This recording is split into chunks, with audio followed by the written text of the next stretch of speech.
अगर आप इन 4 बातों पर अमल करते हैं तो आप यकीनन इंशाल्लाह अच्छे मार्क्स लेने में कामयाब हो जाएंगे। लेकिन उसकी अव्वल शर्त आपकी मेहनत है। औज़ु बिल्लाहि मिनश शैतानिर रजीम, बिस्मिल्लाहिर रहमानिर रहीम, रब्बि ज़िदनी इल्मा।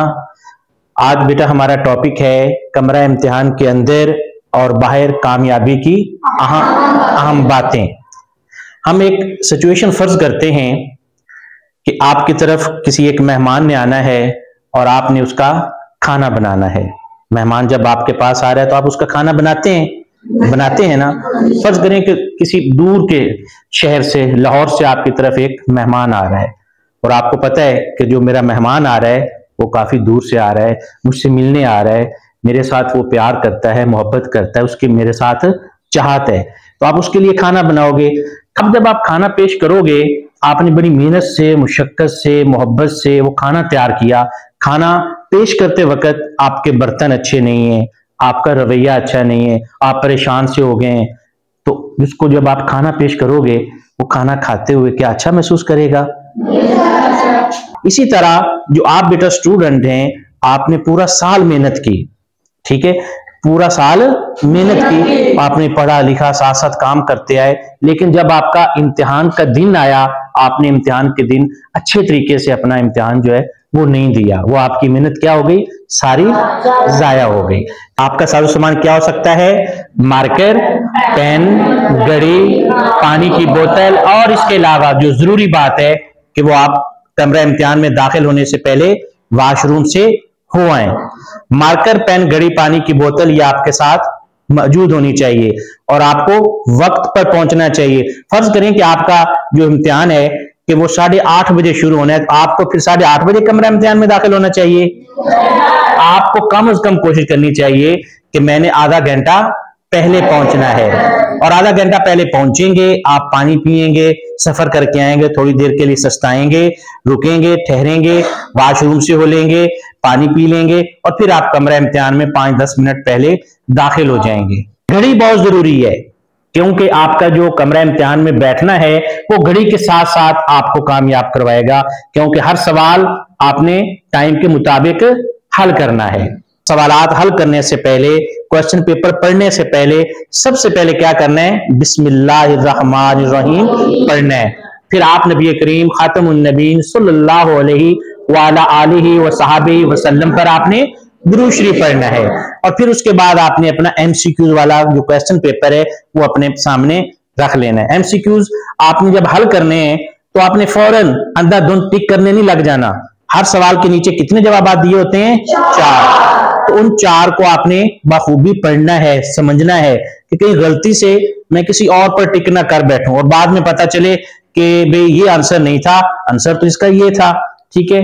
और वो एमसीक्यूज अच्छे तरीके से पढ़कर आपने फिर टिक करना है। कम से कम एक एमसीक्यू आप जो है कितनी दफा पढ़ें? कम से कम 2 दफा या 3 दफा जरूर पढ़ें, और फिर उसके बाद टिक करें। और एमसीक्यूज पर आपने सब पे टिक नहीं करना।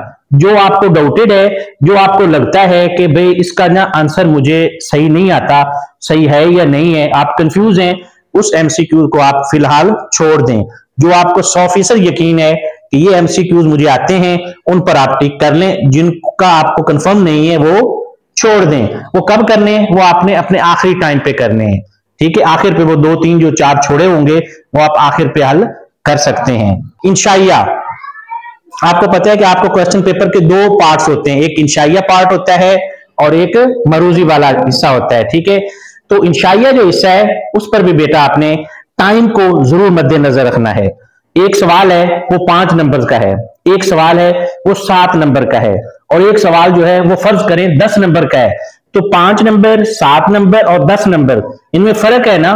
तो फर्क अगर है तो हमने उन पर टाइम भी उसके मुताबिक देना है। जिसके नंबर्स कम हैं हमने उस पर टाइम कम लगाना है, और जिसके नंबर ज्यादा है हमने उसको लिखने में टाइम ज्यादा देना है, और लिखना भी है, ठीक है। जितना ज्यादा अच्छा उस सवाल का लिखा होगा उसके उतने ही मार्क्स ज्यादा इसलिए रखे गए क्योंकि उसमें उसने पूछा आपसे ज्यादा है, ठीक है। तो आपकी जो अच्छी लिखाई है, हैंड राइटिंग, ये बहुत जरूरी है। जैसे मैं पहले बात कर रहा था, आपने बहुत अच्छा खाना बना लिया, खाना आपने बहुत अच्छा बना लिया है, अब आप जो बर्तन जो हैं जिनमें आप खाना पेश कर रहे हो वो बर्तन आपके अच्छे नहीं हैं, मैले कुचेले हैं, उनपे कोई निशानात लगे हुए हैं, और आपका टेबल साफ नहीं है, कुर्सी साफ नहीं है, गिलास जग बर्तन साफ नहीं है, तो खाना तो आपने बड़ा वीआईपी बना लिया, अच्छा बना लिया, तो आपके मेहमान को अच्छा लगेगा? तो वो जो मेहमान है जो आपका पेपर चेक कर रहा है, क्वेश्चन पेपर उसने पढ़ा और आपके आंसर चेक किए, उसको बिल्कुल अच्छा नहीं लगना, उसने कहना है कि बहुत बुरा लिखा हुआ है, अच्छा नहीं लिखा हुआ। चाहे आपने आंसर अच्छे भी लिखे हुए हो तो कम मार्क्स मिलेंगे, ठीक है, मार्क्स क्या होंगे? कम मिलेंगे। साथ आपने बेटा जो अपना टाइम है उस पर तवज्जो रखनी है, अपने टाइम को साथ साथ देखते रहना है। जो मैंने बताया साजो सामान घड़ी जरूर होनी चाहिए।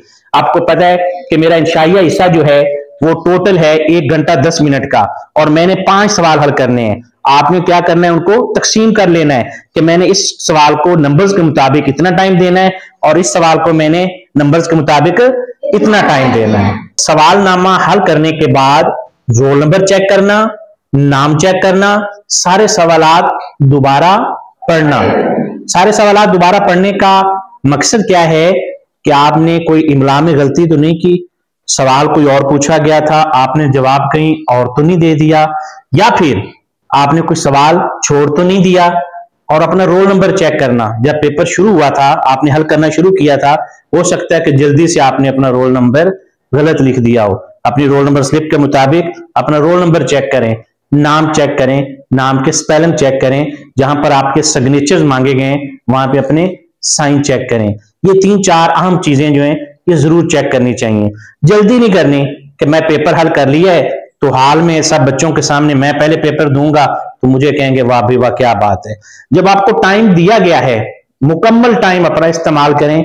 मुकर्रर टाइम से पहले आपको कोई नहीं कह रहा कि आप उठें बाहर चले जाएं, पेपर आपने हल कर लिया है। आप अपना आराम से बैठ के पेपर हल कर लिया है तो उसको रीड आउट करें, दोबारा पढ़ें, जो जो चीजें आम बताई गई हैं वो दोबारा चेक करें। हो सकता है कि आपके माइंड में कोई अहम बात और आ गई हो, वो आगे आप लिख सकते हैं बाद में दोबारा। क्वेश्चन पेपर आपके पास मौजूद है, आप घर जाएं, आपने पेपर दे लिया, घर जाकर आप खाना खाएं, तसल्ली से नमाज पढ़ें और उसके बाद वही क्वेश्चन पेपर आप निकालें और अपनी बुक्स बाहर निकाल लें। जो आपने आंसर्स दिए आपको पता है कि मैं कमरा इम्तिहान में क्या हल करके आया हूं, और उनके जवाबात देखें। फिर एक अंदाजे के मुताबिक हर सवाल के सामने अपने नंबर्स लगाएं। 5 नंबर का सवाल था, मैंने कितना लिखा है, यहाँ पे जवाब क्या लिखा हुआ है, मैं क्या लिख कर आया हूं। फर्ज करें कि आपका दिल मानता है कि जो मैंने लिखा है उस 5 में से मुझे 3 नंबर या 4 नंबर मिलने चाहिए, तो वो 3 या 4 नंबर आप सामने लिख लें। 5 नंबर आपको मिलने चाहिए तो वो 5 लिख लें, और उसके बाद आप उनका क्या करें, टोटल सम करें, सबको जमा करके अपना वो रिकॉर्ड अपने पास रख लें। कल को जब आपका नतीजा आएगा, रिजल्ट अनाउंस किया जाएगा, उस रिजल्ट में आपने क्या करना है, वो टोटल मार्क्स उस रिजल्ट के मुताबिक आपने मुआवजा करना है। आपने देखना है कि मैंने जो एक मोहतात अंदाजे के मुताबिक मार्क्स लगाए थे उसमें मेरे कितने मार्क्स आए थे। मेरे मार्क्स आए थे फर्ज करें कि 400, और मैंने जो अब रिजल्ट हासिल किया है उसमें मेरे मार्क्स आए हैं 300, तो 100 नंबर का डिफरेंस आ गया, 100 नंबर का फर्क आ गया। वो इतना फर्क नहीं आना चाहिए था। तो आप अपने टीचर्स के पास जाकर दोबारा अपना पेपर चेक करवा सकते हैं, वो आपका राइट है। अगर आप बोर्ड का इम्तिहान दे रहे हैं तो वहां पर भी आप अपनी रीचेकिंग करवा सकते हैं, क्योंकि जो चेक करने वाले भी बैठे हुए हैं वो भी आपकी और मेरी तरह इंसान है। हो सकता है उनसे भी कोई गलती हो गई हो, अंदराज में गलती हो गई हो, कंप्यूटर पर नंबर चढ़ाते वक्त कोई गलती हो गई हो, गलती तो हो सकती है ना इंसान से, ठीक है। तो आपका वो राइट है, आप दोबारा वो चेक करवा सकते हैं।